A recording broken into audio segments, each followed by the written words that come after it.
नमस्कार, आप देख रहे हैं संस्कृति टीवी। दोस्तों, इस वीडियो में हम आपको भगवान श्री राम के दरबार और उनके परिवार की पूरी जानकारी देने वाले हैं।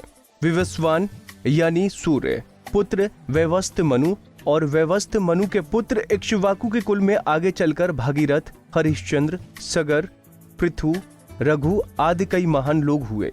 उसके बाद राजा दशरथ हुए। दशरथ की 3 पत्नियां थीं, कौशल्या, सुमित्रा, कैकेयी। कौशल्या की पुत्री शांता और पुत्र राम थे। सुमित्रा के पुत्र लक्ष्मण और शत्रुघ्न, कैकेयी के पुत्र भरत थे। राम और लक्ष्मण सहित चारों भाइयों के 2 गुरु थे, वशिष्ठ और विश्वामित्र। राम ने जनक पुत्री सीता से विवाह किया। सीता और राम के 2 जुड़वा पुत्र थे, लव और कुश। लक्ष्मण ने जनक के भाई कुशध्वज की पुत्री उर्मिला से विवाह किया।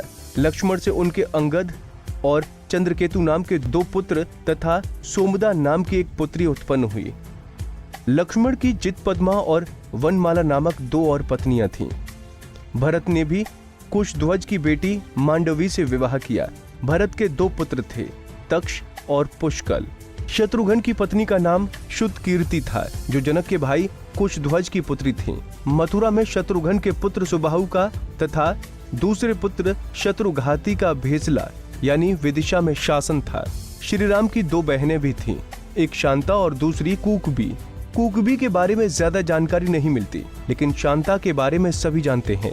भगवान राम की बड़ी बहन का पालन पोषण राजा रोमपद और उनकी पत्नी वर्षिणी ने किया, जो महारानी कौशल्या की बहन अर्थात राम की मौसी थीं।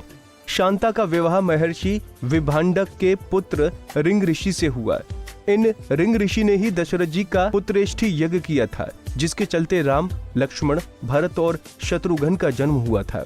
राम दरबार में श्री राम और सीता सिंहासन पर विराजमान है और उनके एक ओर लक्ष्मण तो दूसरी ओर भरत जी खड़े हैं। नीचे बैठे हुए हनुमान जी और शत्रुघ्न जी हैं। देखते रहिए संस्कृति टीवी। नमस्कार।